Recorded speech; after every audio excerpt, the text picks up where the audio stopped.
Bismillahirrahmanirrahim. Assalamualaikum warahmatullahi wabarakatuh. Alhamdulillahirabbil alamin wassalatu wassalamu ala asrofil anbiya'i wal mursalin wa ala alihi wa sahbihi wa man da'a bi da'watihi wa iltazama bi tariqatihi wa tarassama khutahu jalal aqidatan islamiyatan asasan fikratih wa miqyasani a'malih wa masdaran ihkamih. Asyhadu an la ilaha illallah wa asyhadu anna Muhammadan abduhu wa rasuluhu la nabiyya ba'da. Wa qala Allahu ta'ala fil kitabihil karim, a'udzu billahi minasyaitonir rajim. Bismillahirrahmanirrahim. Wa in ahsantum ahsantum li anfusikum wa in asa'tum falaha. Alhamdulillah, puji dan syukur senantiasa kita panjatkan tentu saja hanya pada Allah Subhanahu wa taala. Sungguh Allah yang telah menciptakan kita semua, kemudian menyempurnakannya dengan Islam, kemudian mengajarkan kepada kita kebaikan demi kebaikan, yang dengan kebaikan-kebaikan itulah Allah akan meminta seluruh pertanggungjawaban kita. Dan mudah-mudahan semua yang mengaku bahwa tiada Tuhan selain Allah, tiada menyembah selain Allah, tidak menserikatkan Allah dengan suatu apapun, maka mudah-mudahan merekalah orang-orang yang dijamin untuk memasuki surganya Allah. Amin.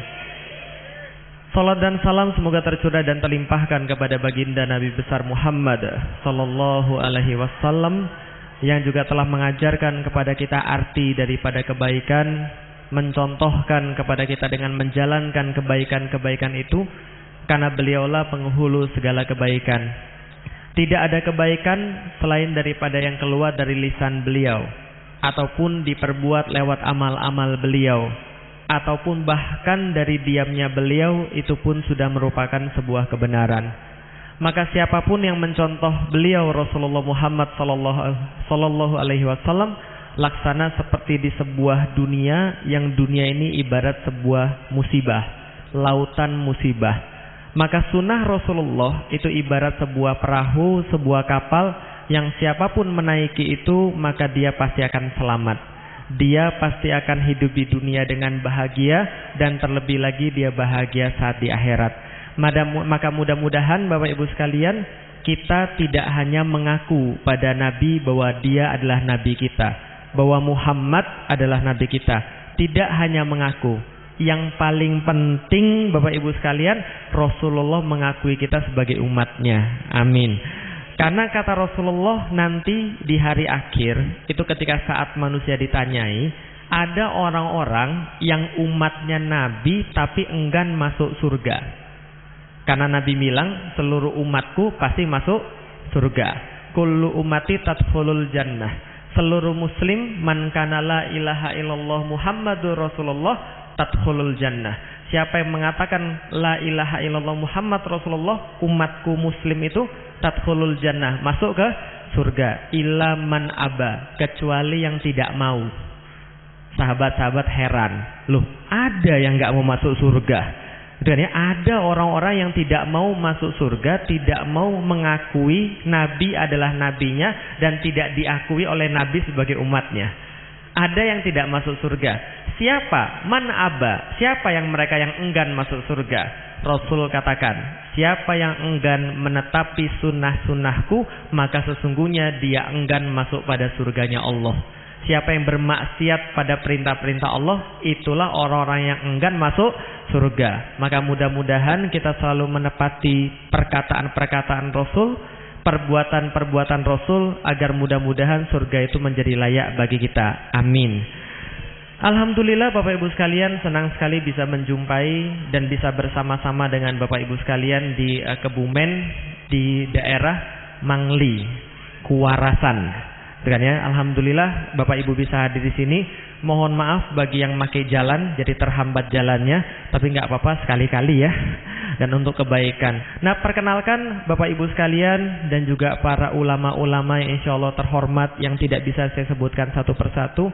Mohon izin kehadiran saya di sini bukan berarti saya lebih tahu dan jelas bukan paling tahu, tapi kehadiran saya di sini hanya menunaikan kewajiban yang Allah berikan kepada saya, yaitu adalah berdakwah di jalan Islam, karena itu kewajiban setiap muslim, bukan hanya kewajiban kiai, bukan hanya kewajiban ustadz.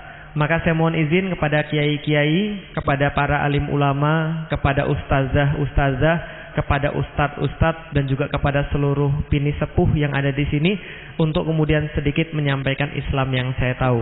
Perkenalkan, nama saya adalah Felix Xiao. Susah ya ngomongnya ya. Apalagi ibu-ibu di sini susah ya ngomongnya. Ibu-ibu di sana juga susah pasti ngomongnya. Karena memang tidak didesain untuk lidah orang Jawa, Bapak Ibu sekalian. Wajar kalau mengucapkannya susah. Kenapa pengucapannya susah? Nama saya Felix Xiao. Xiao adalah marga saya, Felix itu nama saya. Nah, nama saya adalah Felix Xiao. Alhamdulillah saya lahirnya di Palembang, kuliahnya di Bogor, di IPB, Institut Pertanian Bogor. Dan alhamdulillah setelah kuliah saya menikah, kemudian pindah ke Jakarta. Nah, memang sekarang kita menghadapi memang dunia yang sekarang agak-agak aneh, Bapak Ibu sekalian.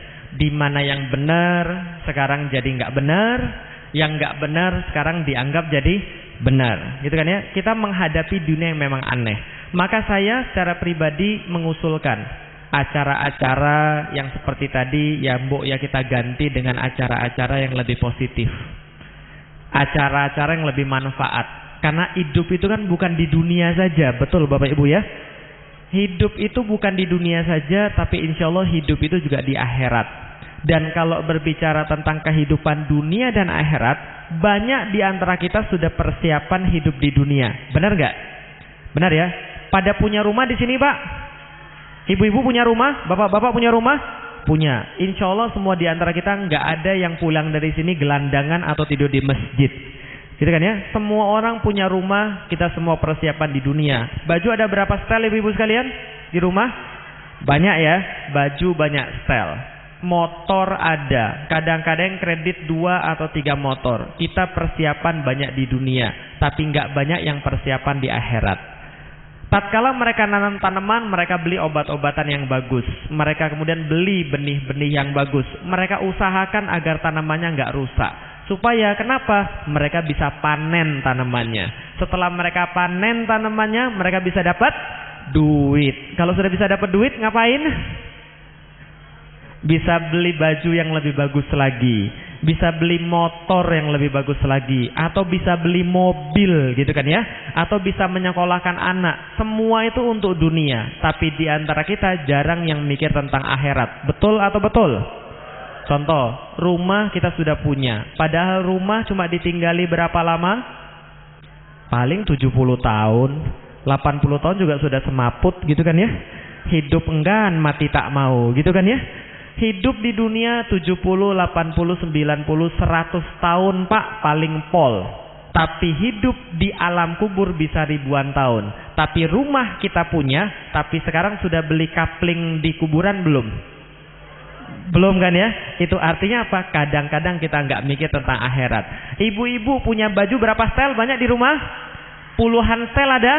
Ada. Tapi kain kafan sudah siapin?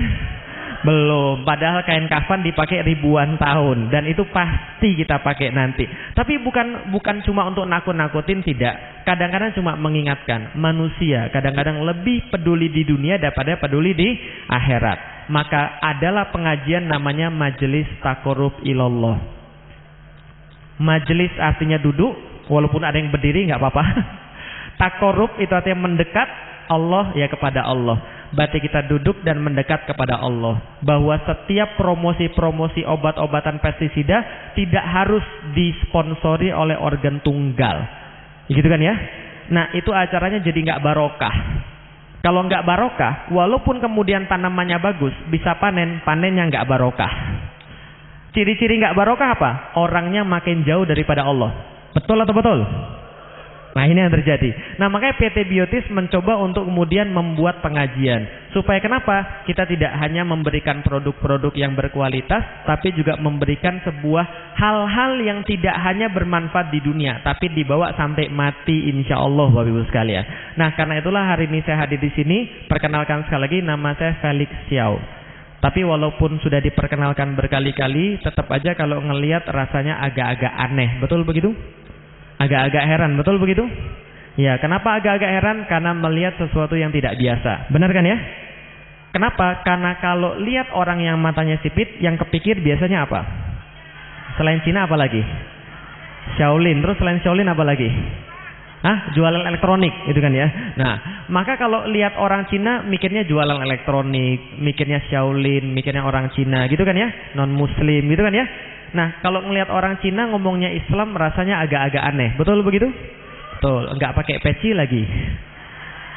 Nggak pakai baju koko lagi, nggak pakai sarung lagi, pakainya celana, pakainya baju batik dan nggak pakai peci. Ini mau konser musik atau mau pergi pengajian gitu kan ya?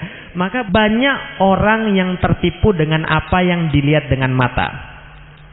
Penting nih, banyak orang yang tertipu dengan apa yang dilihat dengan mata. Tapi mereka melupakan ada yang lebih penting daripada yang dilihat oleh mata. Jadi gini ceritanya, nun sewu Bapak Ibu sekalian, bukan tidak menghormati, nggak pakai peci dan nggak pakai sarung, bukan. Tapi dakwah itu luas. Kenapa dakwah itu luas? Masjid kita ini baru dibangun dan kalau sudah dibangun, insya Allah bisa menampung 300-an orang di sana. Sedangkan yang sekarang hadir di sini, saya jamin kalau masuk masjid nggak cukup. Gitu kan ya? Artinya adalah apa? Tidak semua orang pergi ke masjid, Pak. Tidak semua orang pergi ke masjid, Bu. Betul begitu? Nggak percaya. Subuh-subuh kalau di masjid rame atau sepi? Rame atau sepi? Yang datang yang masih muda atau sudah mau mati? Artinya tidak semua orang pergi ke masjid. Tidak semua orang dengerin ceramah-ceramah di masjid. Dan kebanyakan yang nggak mau pergi ke masjid adalah anak-anak muda. Saya secara pribadi, dakwah saya di Jakarta, dakwah saya di Indonesia, itu lebih banyak kemudian peduli pada anak-anak muda. Kenapa anak muda? Karena anak muda ini yang nanti akan menggantikan kita semua, Bapak Ibu sekalian. Dan anak-anak muda ini tidak pernah pergi ke masjid. Jarang mereka dengar pengajian. Ngelihat orang yang pakai peci dikit sudah merasa takut, sudah merasa khawatir diceramahi. Nah, maka kemudian saya pakai baju seperti ini supaya bisa menggait mereka. Itu satu. Yang kedua, saya pengen memberikan sebuah hal bahwa hati-hati jangan tertipu dengan apa tadi? Pandangan mata. Contoh, kalau seandainya ketakwaan diukur dari yang namanya sorban, ya, berarti Abu Jahal itu yang paling bertakwa. Betul begitu? Abu Lahab pakai sorban nggak? Pakai baju jubah nggak? Pakai. Abu Lahab pakai sorban, pakai jubah, punya jenggot panjang, tapi dia justru masuk neraka. Apa ayatnya? Tabbat yada Abi Lahabi wattab. Disebut-sebut terus sama orang muslim. Celakalah kedua tangan Abu Lahab, celakalah dia. Sorban tidak menyelamatkan dia, jenggot tidak menyelamatkan dia, baju jubah tidak menyelamatkan dia. Sehingga ketakwaan bukan dilihat dari luaran. Felix Xiao nggak punya jenggot, bukan nggak mau punya jenggot, tapi nggak bisa punya jenggot, Bapak Ibu sekalian. Pengen banget punya jenggot kayak Mas Nur itu. Sayangnya nggak punya, Bapak Ibu sekalian. Oh ini Ustadz dicukur terus nggak keluar gini-gini aja. Oh gini Ustadz pakai minyak kemiri, sudah saya coba, saya olesin minyak kemiri, nggak tumbuh di sini, yang tumbuh malah di sini, Bapak Ibu sekalian. Nggak guyonan. Nah, tapi inti adalah bahwa yang namanya ketakwaan tidak dilihat daripada luaran. Walaupun tentu orang yang berpeci kemudian tidak juga jahat, tidak juga. Artinya luaran tidak menentukan, kecuali pada mbak-mbak dan ibu-ibu, dan kecuali pada yang di sini juga ibu-ibu. Luaran menentukan daleman. Betul begitu? Betul? Nih alhamdulillah nih ibu-ibunya udah cantik-cantik. Sebelah kanan ibunya juga insya Allah sudah cantik-cantik, sudah pakai kerudung, gitu kan ya? Sudah pakai jilbab, kemudian pakaian Islami penutup aurat. Nah itu menentukan kadarnya ibu-ibu sekalian. Ada yang bilang enggak pakai jilbab belum tentu baik. Betul, pakai jilbab belum tentu baik. Tapi orang baik sudah pasti pakai jilbab. Betul begitu? Orang berjilbab belum tentu baik, tapi orang baik sudah pasti pakai jilbab. Maka itulah kemudian ketakwaan. Kadang-kadang kelihatan, kadang-kadang nggak kelihatan. Dan alhamdulillah saya juga secara pribadi senang sekali pada hari ini. Datang, masuk kemudian ke pengajian, sudah disambut dengan bapak-bapak polisi yang kemudian mendendangkan sholawat. Pemandangan-pemandangan yang sangat jarang. Betul begitu? Karena kalau ketemu polisi bawaannya deg-degan.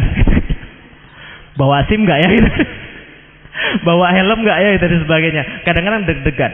Tapi kalau kita lihat polisi kemudian sholawatan, rasanya tenang, rasanya kemudian menenangkan, rasanya mengingatkan kepada Allah. Dari kemudian Kapolres hadir, dari kemudian Kabupaten juga hadir. Alhamdulillah kita merasa senang. Pembahasan penting pada hari ini, semua yang akan kita bicarakan cuma tentang dua hal.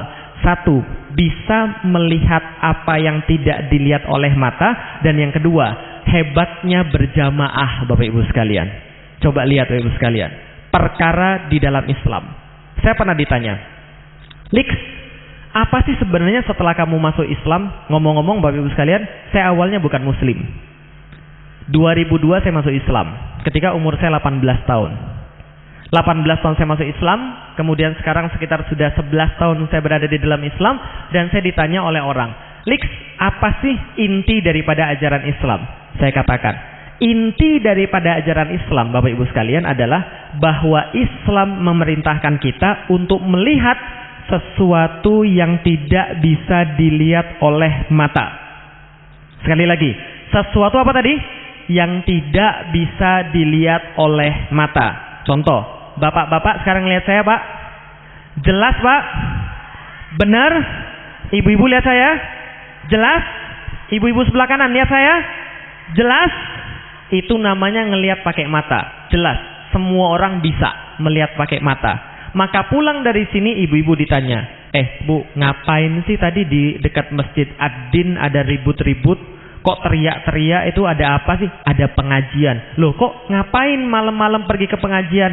Iya, pokoknya saya mau mendatangi. Ada seorang penceramah datang dari Jakarta. Oh gitu, ceramahnya gimana? Saya sudah lupa ceramahnya, tapi yang saya ingat pokoknya ustadznya ganteng. Gitu kan. Karena Bapak Ibu sudah ngelihat secara pakai mata, maka kita jadi yakin. Orang yang ngelihat pakai mata, dia pasti yakin. Maka itu namanya ngelihat pakai mata. Biasa. Semua orang bisa ngelihat pakai mata. Yang kedua saya kasih tahu. Ngelihatnya nggak pakai mata, tapi pakai akal. Ngelihatnya pakai apa Bapak Ibu sekalian? Pakai akal. Nah, kalau yang ngelihat pakai akal, ini para pengusaha. Siapa yang ngelihat pakai akal? Pengusaha. Maka kalau ibu-ibu mau anaknya sukses, saya kasih tahu, jangan biasakan anak-anaknya cuma ngelihat pakai mata, lihatnya pakai akal. Kira-kira ke depan apa yang laku? Kira-kira ke depan apa yang bisa diperdagangkan? Orang yang ngelihat pakai akal, dia bisa sukses di dunia. Contoh misalnya, namanya pedagang, itu nggak ada yang ngelihat pakai mata. Dilihatnya pakai apa tadi? Pakai akal. Contoh, di depan Bapak Ibu sekalian ada minuman kemasan air kan ya? Air kemasan ya, air putih ya. 30 tahun yang lalu ada nggak tuh minuman air kemasan kayak gitu tuh? Nggak ada. Ada orang yang mikir, gimana kalau kita jual air minum, air putih dalam kemasan? Orang yang lain bilang, temennya bilang, kamu ngaco kamu ya, kamu gila ya, jual air mana ada yang beli? Nggak ada yang beli. Karena di 30 tahun yang lalu, zaman dulu orang kemana-mana pergi bawa air, termos, bawa bos gitu kan ya, kemana-mana bawa air. Lalu ada orang yang mikir, di masa depan orang jalan semakin jauh, orang kemana-mana perlu mobilitas. Kalau kita bisa nyediakan air yang bersih, itu bisa mereka beli. Dibuatlah air minum dalam kemasan. Sekarang laku nggak? Besar nggak pabriknya kira-kira? Besar. Kalau orang yang mikir, dia bisa jadi pengusaha. Orang semua jualan mangga, jangan ikut-ikutan jualan mangga. Mikir, kira-kira setelah mangga apalagi yang laku, kan itu kan ya? Mikir apa yang bisa dilakukan. Ngelihat pakai pikiran, dia akan jadi orang pengusaha. Itu yang kedua, masih biasa. Yang ketiga, nah ini yang orang Muslim, ini yang Islam ajarkan. Melihat tidak pakai mata dan tidak pakai logika. Lalu pakai apa nggak lihat pakai mata dan nggak pakai logika? Ngelihatnya pakai iman. Contoh, nih saya kasih tahu Bapak Ibu sekalian. Saya cerita ya. Mau saya cerita? Boleh saya cerita? Kalau nggak boleh saya balik aja. Saya cerita Bapak Ibu sekalian. Suatu hari bayangkan Bapak Ibu sekalian.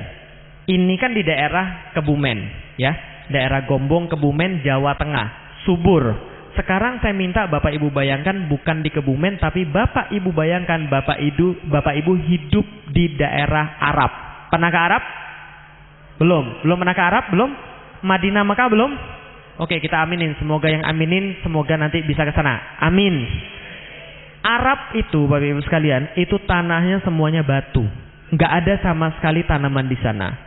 Kalaupun ada pohon satu, pohon kayak begini, itu di bawahnya harus ada sprinkler yang ngairin terus sampai kemudian setiap hari supaya dia bisa tumbuh. Yang lain nggak bisa tumbuh sama sekali. Tandus, kering kerontang, dan waktu itu tahun 700-an, tahun 600, tahun 700-an.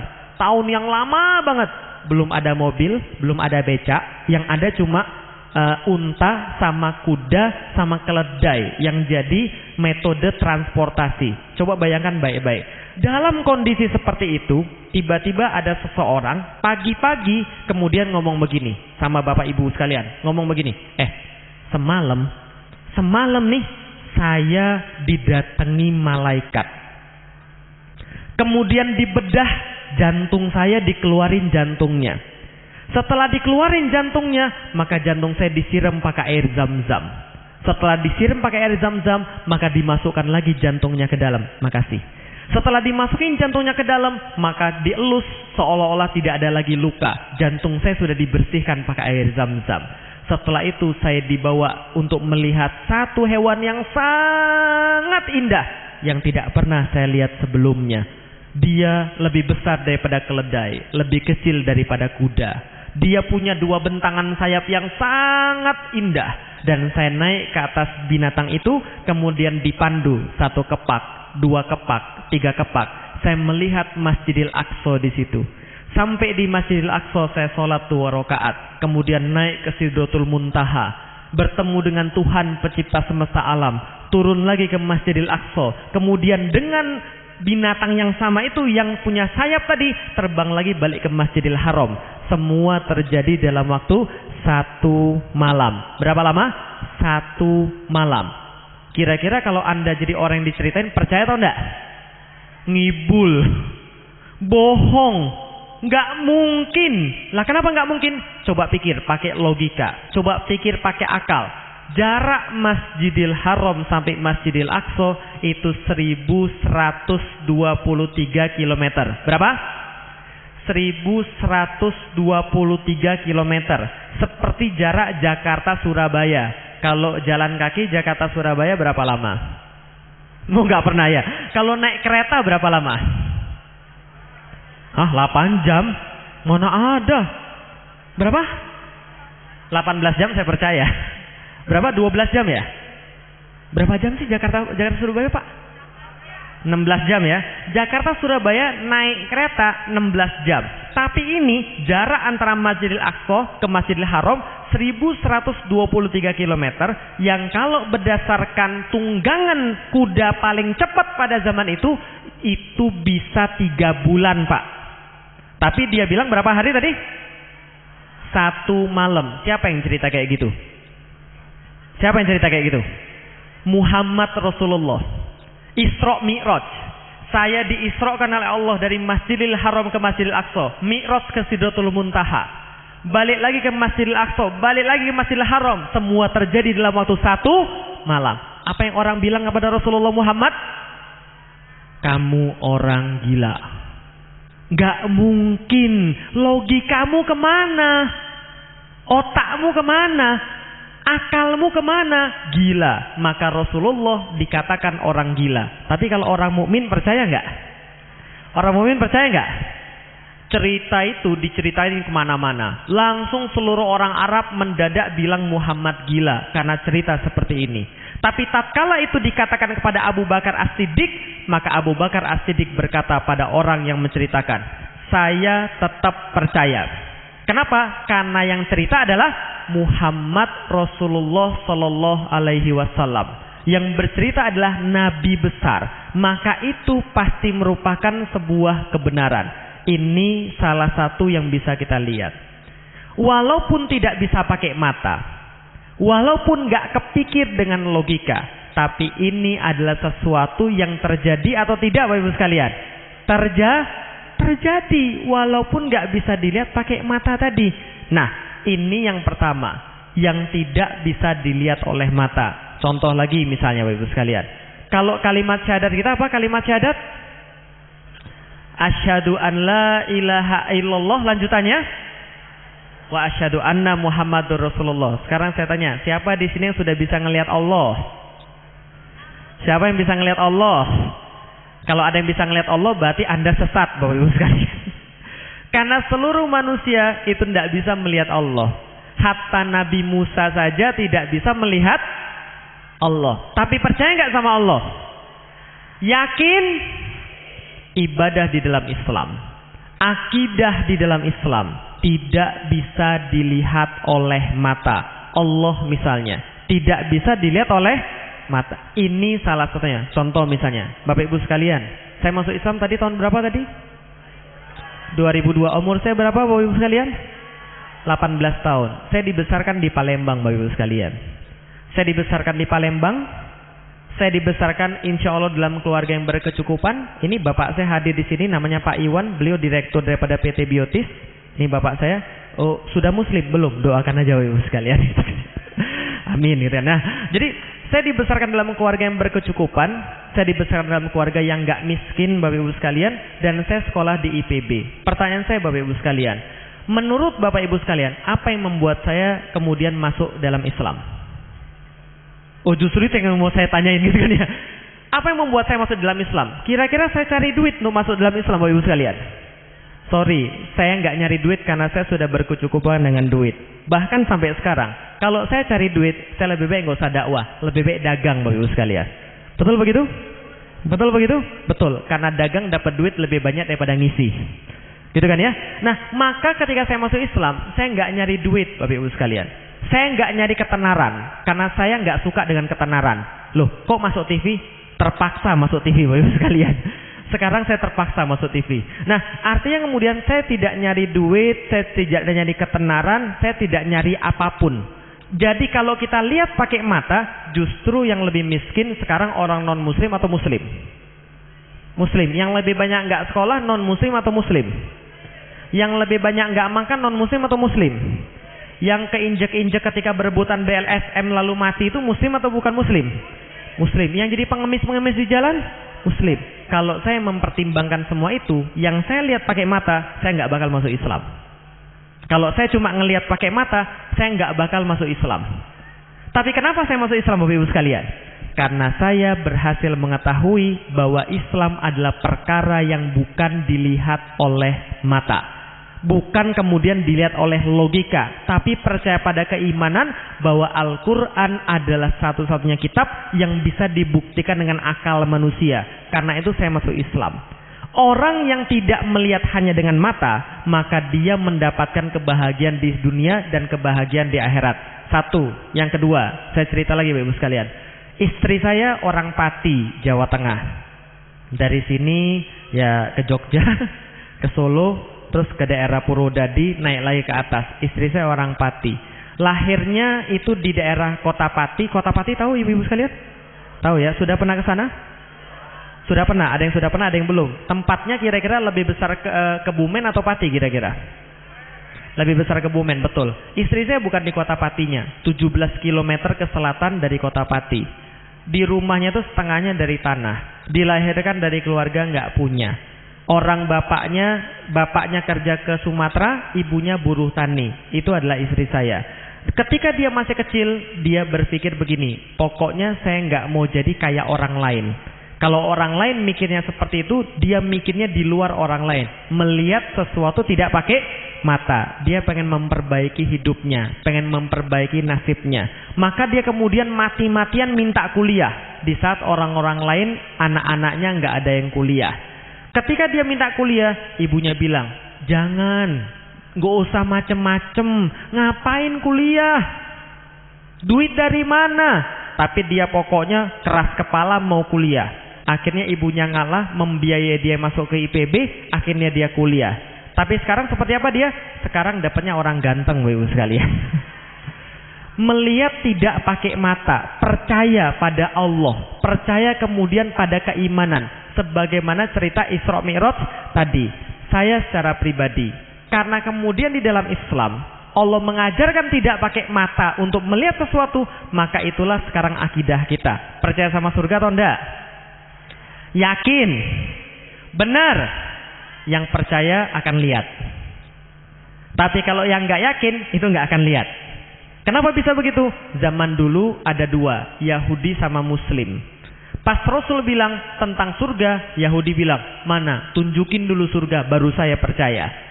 Tapi seorang Muslim, dia percaya dulu, baru dia lihat. Itu namanya percaya dengan tidak pakai mata. Kalau kita bisa percaya dengan sesuatu tidak pakai mata, maka insya Allah kita jadi seorang Muslim yang sempurna. Itu nomor satu. Yang kedua, kekuatan jamaah, Bapak Ibu sekalian. Coba lihat, sekarang yang hadir di sini berapa? Berapa yang hadir di sini? Ribuan, Bapak Ibu sekalian. Kalau seandainya kemudian masjid ini kita lihat tadi, berapa pembangunan tadi kalau ada yang tahu? Lebih daripada 1 miliar. Prediksi saya mungkin 1,2 miliar kemudian dananya. Kalau ditanggung satu orang, susah atau enggak? Kalau ditanggung bareng-bareng, luar biasa besar. Ada beberapa hal yang saya khawatirkan tentang kaum muslimin. Termasuk tentang potensi kaum muslimin yang begitu besar. Kekuatan jamaah itu luar biasa, Bapak Ibu sekalian. Kalau jamaah ini kemudian mau bersatu, insya Allah kuat, Bapak Ibu sekalian. Contoh misalnya, masjid 1,2 miliar. Masjid ini bisa menampung 300 orang. Tadi saya tanya luasnya sekitar 200 meter persegi, Bapak Ibu sekalian. Artinya, kalau seandainya kita bicara tentang 300 orang saja yang nanti akan menghuni masjid ini insya Allah, 1,2 bagi 300 berapa kira-kira? Berapa kira-kira? 1,2 bagi 300, 4 berapa? 400 juta? Enggak lah. Berapa? 4 juta. Benar kan ya? Benar nggak hitungan saya? 4 juta. Berarti kalau 300 orang masing-masing nyumbang 4 juta. 300 orang ya masing-masing nyumbang 4 juta. Masjid ini sudah jadi. Masjid ini sudah jadi, nggak perlu kemudian minta-minta lagi. Karena kenapa? Tadi sudah dibacakan oleh Qori. Sesungguhnya yang berhak sesungguhnya yang berhak memakmurkan masjid Allah adalah yang beriman pada Allah dan hari akhir. Bukan yang lain. Yang beriman pada Allah dan hari akhir. Dan kita insya Allah orang yang beriman pada Allah dan hari akhir. Sekarang saya tanya, rokok halal atau haram? Ibu-ibunya bilang haram. Rokok itu masih perdebatan. Tapi kalau kiai-kiai NU biasanya mengadopsi rokok itu mubah, gitu kan ya? Antara kemudian tengah-tengah. Tapi yang kemudian kita tidak bahas tentang hukum rokok. Yang kita bahas adalah ngerokok dibandingkan bangun masjid, yang mana yang dapat pahala? Kalau digaji, mau pilih gaji yang rendah atau gaji yang tinggi?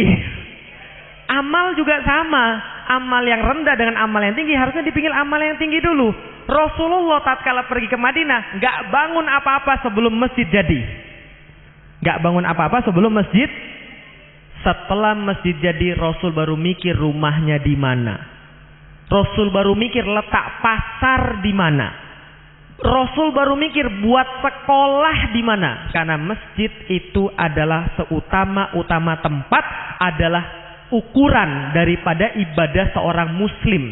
Kenapa? Loh, ini semua kan miliknya Allah. Kalau Allah ridho, panen kita gagal atau panen kita berhasil? Insya Allah berhasil. Kalaupun gagal, gagalnya barokah. Lah gimana tuh gagal barokah? Gagal yang membawa ibadah kepada Allah lebih tinggi lagi. Betul begitu? Maka cobalah bapak-bapak yang pergi ke masjid merasa malu kalau ibadahnya disubsidi, Pak. Merasa malu kalau ibadahnya disubsidi. Lalu itu maksudnya apa itu ibadahnya disubsidi itu gimana? Ngerti maksudnya sholatnya disubsidi?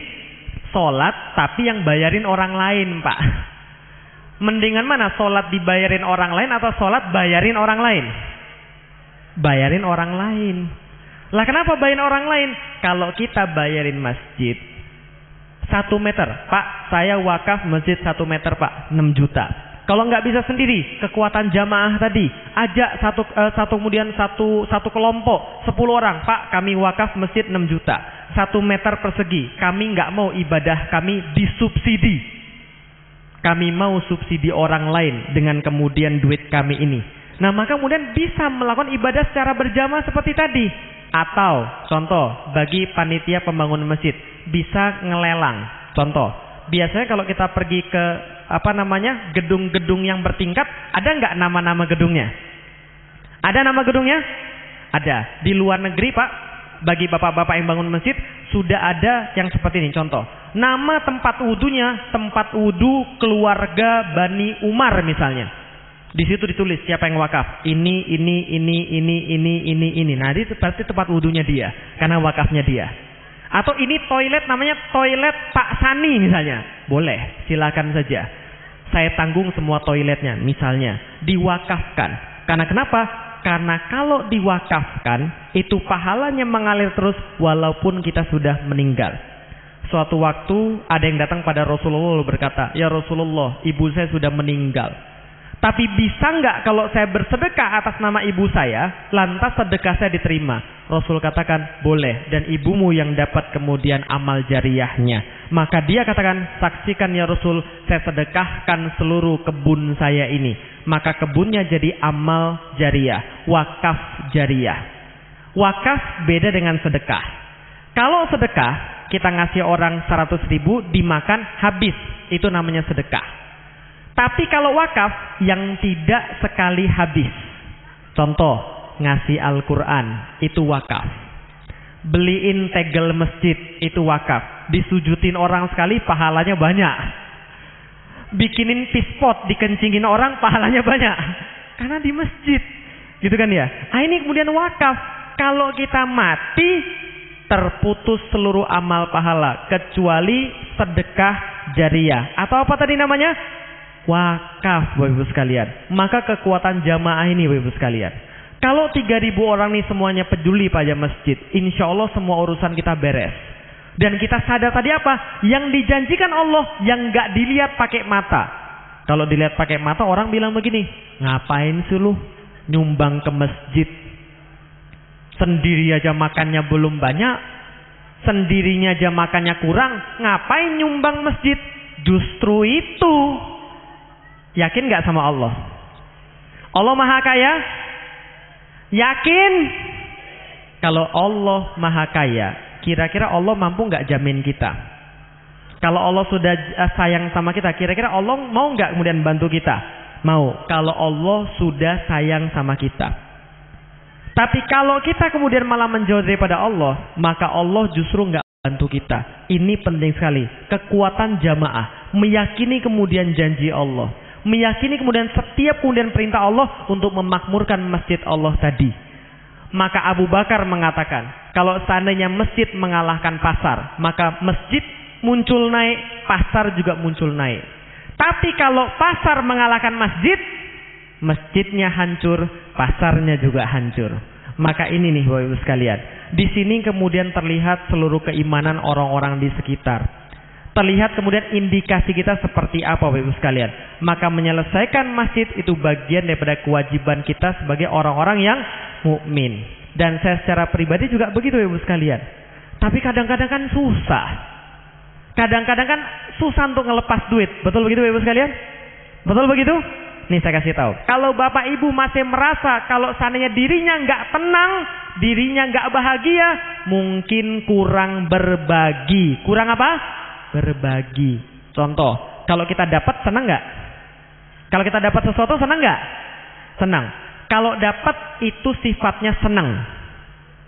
Dapat sifatnya apa tadi? Senang. Kalau nahan, tegang. Betul begitu Pak?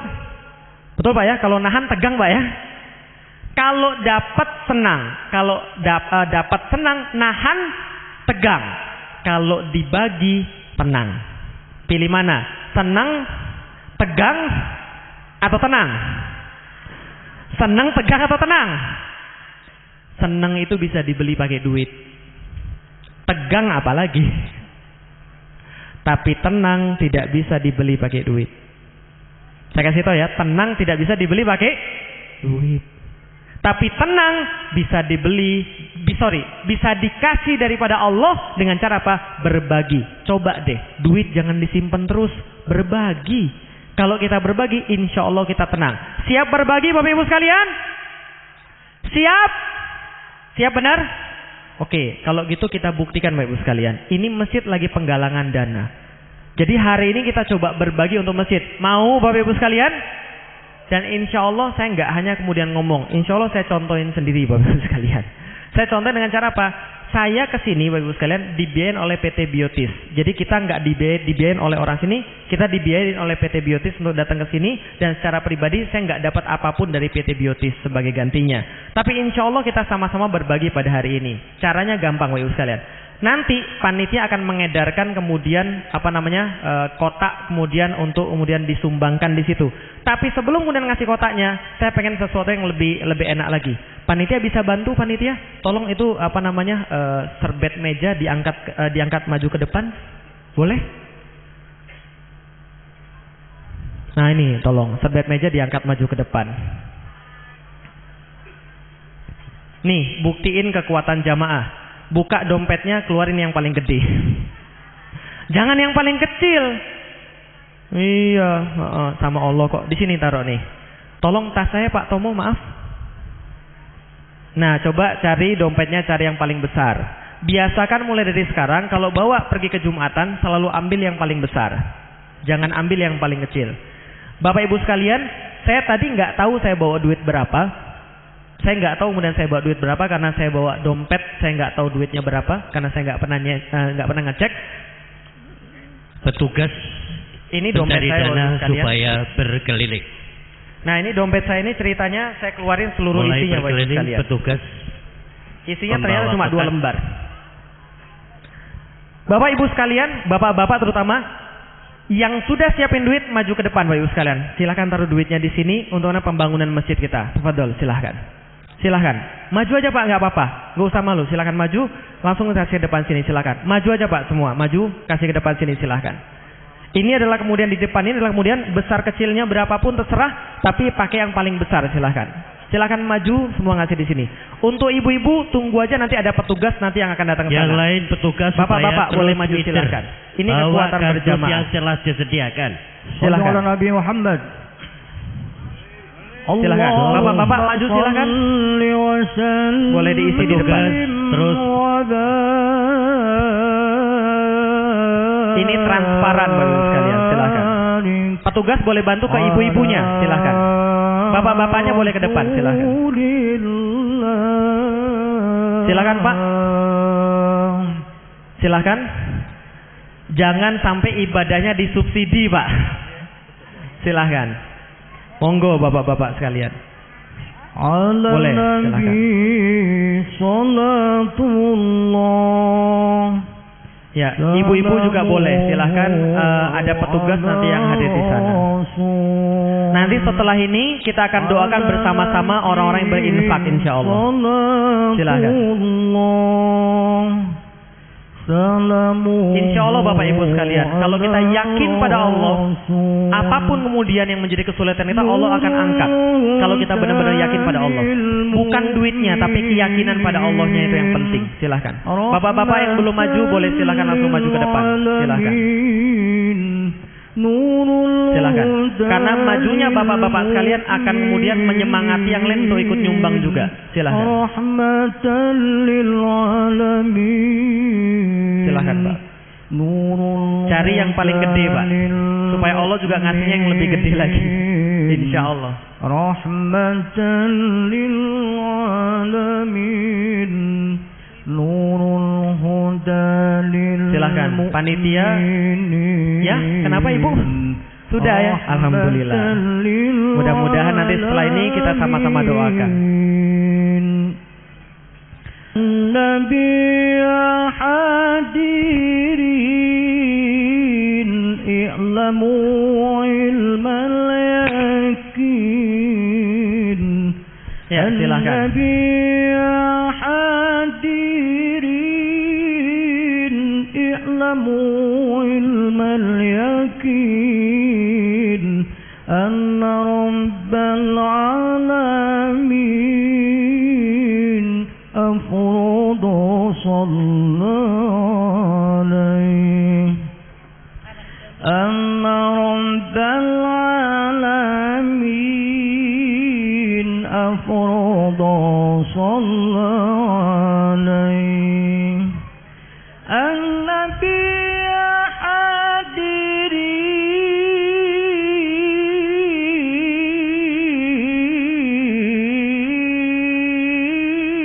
Bapak Ibu sekalian, kita harus merasa malu ketika ibadah kita disubsidi.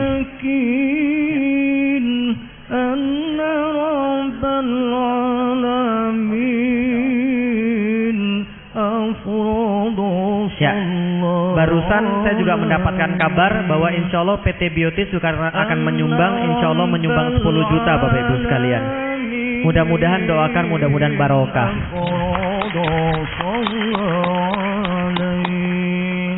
Silakan Bapak Ibu sekalian, kita harus merasa malu ketika kita ibadahnya disubsidi.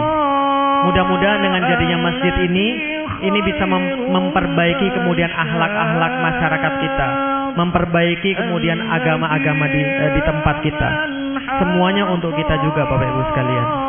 النبي خير البشر ودلاله القمر ونزل سلام عليه ودلاله القمر. Udah selesai Bapak Ibu sekalian? Kalau ada yang mau minta rekening panitia juga boleh.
Baik ibu-ibu dan bapak-bapak sekalian, alhamdulillah kita coba berdoa pada Allah. Nanti insya Allah setelah ini akan ada doa penutup. Jadi kita doakan khusus kepada yang sudah memberikan bagian daripada hartanya. Semoga Allah menggantinya dengan yang lebih baik. Semoga Allah menggantinya dengan yang barokah. Mari kita berdoa pada Allah. Allahumma sholli ala sayyidina Muhammad wa ala sayyidina Muhammad. Allahumma antal haq wa rasuluka haq wa kitabuka haq wa yaumil qiyamati haq wa malaikatuka haq wa qadaika haq. Ya Allah, sesungguhnya Engkau adalah benar, Rasulmu juga benar, kitab-kitabmu juga benar. Apapun yang Engkau berikan kepada kami melalui hari kiamat, melalui malaikat-malaikat, melalui takdir-takdir yang Engkau berikan adalah juga benar. Ya Allah, sesungguhnya Engkau adalah zat yang maha kaya. Engkau tidak pernah tidur, Engkau tidak pernah berkekurangan. Engkau selalu menjaga kami dan mencukupi kami. Setiap waktu Engkau berada dalam kesibukan untuk memenuhi setiap pinta hamba-hambamu. Ya Allah, kami adalah makhluk yang hina. Kami yang mengiba kepadamu yang sempurna dengan ibadah kami yang tidak sempurna. Ya Allah, berikanlah kami kebaikan-kebaikan di dunia sebagaimana Engkau memberikan kepada kami kebaikan-kebaikan di akhirat. Ya Allah, saksikanlah pada hari ini kami telah memenuhi sebagian daripada perintah-Mu untuk menyisihkan sebagian daripada harta-harta kami, Sebagian daripada milik-milik kami yang kami berikan untuk kami kembalikan. Kembalikan untuk pada rumah-Mu ya Allah, tempat paling utama, tempat orang untuk beribadah, tempat orang untuk kemudian bersujud, tempat orang mengucapkan kalimat syahadat la ilaha illallah Muhammadur Rasulullah.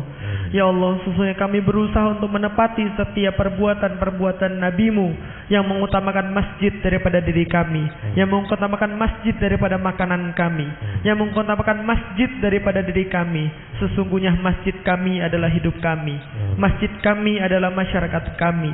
Maka memenuhi masjid ini adalah keinginan kami ya Allah. Berikanlah kami masjid yang nyaman, berikanlah kami masjid yang makmur, berikanlah kami masjid yang barokah. Ya Allah, inilah sebagian daripada harta-harta kami yang bisa kami sisihkan. Engkau tahu kekurangan-kekurangan kami, namun Engkau adalah zat yang maha mencukupkan. Engkau adalah zat yang maha memberi. Engkau adalah zat yang maha mencukupkan dan mengayakan orang-orang yang Engkau kehendaki. Ya Allah, pilihlah kami. Semoga ini adalah jadi bagian daripada wasilah untuk kemudian mendapatkan ridho-Mu, mendapatkan barokah-Mu. Undanglah kami ke dalam Haramain, undanglah kami ke dalam rumah-Mu di Ka'bah Baitullah, undanglah kami ke dalam jannah-Mu ya Allah, undanglah kami ke dalam surga-Mu ya Allah. Ya Allah, sesungguhnya kami berharap agar harta-harta kami dapat menjadi suci. Jika ada yang kotor maka sucikanlah ya Allah, jika ada yang kurang maka tambahkanlah ya Allah, jika berada di langit maka turunkanlah ya Allah dengan kuasa-Mu, bila berada di dalam bumi maka keluarkanlah dengan kuasa-Mu ya Allah. Sesungguhnya Engkau adalah yang maha berkuasa. Sesungguhnya Engkau adalah yang maha memiliki kami. Rabbana zalamna anfusana fa illam taghfir lana wa tarhamna lakunanna minal khasirin. Ya Allah, kami adalah makhluk yang sering berbuat dosa, lagi kami sering meminta. Maka mohon maafkanlah kepada kami dengan seluruh permintaan-permintaan kami yang banyak.